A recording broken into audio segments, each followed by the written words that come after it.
নমস্কার, আমি তীর্থেন্দু। আজকে আমি আছি ফলতা ভাদুরাতে। এখানে 2 কিলোওয়াটের 2.2 কিলোওয়াটের একটা সিস্টেম, যেটা পিএম সূর্যঘরের আন্ডারে আমাদের ইনস্টলেশন হয়েছিল। যিনি ক্লায়েন্ট আছেন, আমি ওনার ফিডব্যাক আজকে দেব যে উনি কিভাবে সাবসিডি পেয়েছেন এবং আলটিমেট উনি সাবসিডি পেয়েছেন কিনা, সেটা আমি আজকে ওনার সঙ্গে কথা বলে আমি আজকে দেখাবো। এখানে আপনারা দেখতে পাচ্ছেন আমাদের যে কাজের কোয়ালিটি, সেটা কিভাবে আমরা কাজ করি প্রত্যেকটা প্রজেক্টকে, সেটা কিন্তু আপনারা আজকে দেখতে পাবেন। সরিষা সিসিসির আন্ডারে আমরা একটা পিএম সূর্যঘরে 2.2 কিলোওয়াটের সিস্টেম ইনস্টল করেছিলাম 2024 সালে। তারপরে পিএম সূর্যঘরের ইমপ্লিমেন্টেশন হয়নি, কিন্তু তারপর যখন পিএম সূর্যঘর আলটিমেট WBSEDCL চালু হয়েছে, উনি কিন্তু সাবসিডি পেয়েছে। এবং আপনারা খুব তাড়াতাড়ি দেখেছেন যে প্রথম 1800 জন যে সাবসিডি পেয়েছে পিএম সূর্যঘরের আন্ডারে, তার মধ্যে কিন্তু উনি একজন, যিনি অলরেডি প্রথম 1800 জনের মধ্যে সাবসিডি পেয়ে গেছেন। তো দাদার সঙ্গে পরিচয় করিয়ে দেবো।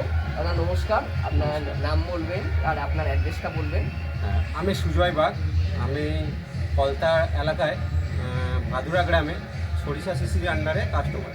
আচ্ছা, উনি কিন্তু নিজেও অ্যাকচুয়ালি WBSEDCL এর স্টাফ আছেন উনি। তো উনি কিন্তু অ্যাকচুয়ালি সোলারের ব্যাপারটা এবং পিএম সূর্যঘরের আন্ডারে যে কাজ আমরা করছি, কিভাবে কাজ হয়, কোয়ালিটি সম্পর্কে এবং টেকনিক্যালি স্পেসিফিকেশন সম্পর্কে উনি কিন্তু যথেষ্ট জানেন। ঠিক আছে, তো আমি দাদাকে জিজ্ঞেস করবো, দাদা আপনি প্রায় 2024-এ ইনস্টল করেছিলেন, তারপরে আপনি পিএম সূর্যঘরের জন্য অ্যাপ্লাই করার পরে সাবসিডি পাচ্ছেন হয়তো 2026-এ, এবং আপনি সাবসিডি পেয়েছেন কত টাকা? আমি সাবসিডি পেয়েছি 63,000 টাকা। কারণ আপনার 2.2 কিলোওয়াটের সিস্টেম। তো একটা জিনিস এখানে ক্লিয়ার করে দেবো, 2 কিলোওয়াটের সিস্টেমে আমরা শুনি 60,000 টাকা সাবসিডি। তো ওনার কিন্তু ক্যাপাসিটি কিছুটা আমরা বেশি বসিয়েছিলাম, 2.2 কিলোওয়াট বসিয়েছিলাম। তো সেই জন্য উনি কিন্তু সেই সাবসিডির অ্যামাউন্টটা বেশি পেয়েছেন। আমি জিজ্ঞেস করবো দাদা, আমরা যে কাজ করেছিলাম, আমাদের কাজের কোয়ালিটি সম্পর্কে কী বলবেন? কাজের কোয়ালিটি যথেষ্ট ভালো। এখানে প্রতিটা মেটেরিয়াল গুণগত মান বজায় রেখে দাদারা কাজ করেন। তো এখানে বিক্রম সোলারের প্যানেল দিয়ে কোয়ালিটি গ্রেডের প্যানেল দিয়ে কাজ করেছেন, হ্যাভেলসের ইনভার্টার দিয়ে কাজ করেছেন, প্লাস যে এখানে তারগুলো ব্যবহার করেছেন পলিক্যাবের তার দিয়েছেন। তো দাদাদের কাজ নিঃসন্দেহ। এবং কপার ওয়ার, হ্যাঁ, কোথাও কোনো অ্যালুমিনিয়াম ওয়ার নেই।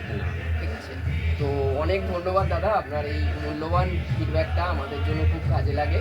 তো আমি আপনাদের বলবো যে দেখুন, আমি নিজে যেভাবে আপনাদের বলি প্রত্যেক সাইটে যে আমরা কোয়ালিটি মেনটেন করি, সেটা আজকে কিন্তু আপনাদের এই ভিডিওতেও আমি দেখিয়ে দেবো। দাদার মুখ থেকে অলরেডি আপনারা শুনলেন যে আমরা কিভাবে কাজ করি। উনি 2024-এ ইনস্টল করার পর কিন্তু 2026-এ, মানে অলরেডি 2 বছর আগে আমরা ইনস্টল করেছিলাম ওনার। উনি তারপরে নেট মিটার পেয়েছেন এবং পিএম সূর্যঘরের ইমপ্লিমেন্টেশন হয়ে যাওয়ার পরে উনি সাবসিডি পেয়েছেন। তো আপনারাও যদি পিএম সূর্যঘরের সাবসিডি স্কিমের আন্ডারে আপনার বাড়িতে সোলার প্যানেল ইনস্টল করতে চান, আমার সঙ্গে কন্ট্যাক্ট করুন। নমস্কার। আদার্স এরপর আমরা দেখাবো যে আমি কিভাবে প্যানেল আমরা ইনস্টল করেছি এবং আমরা কেন কোয়ালিটিটা বেটার দিই। Thank you. এখানে দেখতে পাচ্ছেন আমরা হ্যাভেলসের ইনভার্টার ব্যবহার করেছি, এসিডিবি, ডিসিডিবি এবং প্রপার আর্থিং, এবং আমাদের ওভারঅল কাজের যে কোয়ালিটি সেটা কিন্তু আপনারা দেখতে পাচ্ছেন। দুটো আলাদা আলাদা আর্থিং করা আছে, এসি আর্থিং আলাদা, ডিসি আর্থিং আলাদা, এবং প্রত্যেক ক্ষেত্রেই আমরা কিন্তু কপার ওয়্যার ইউজ করি।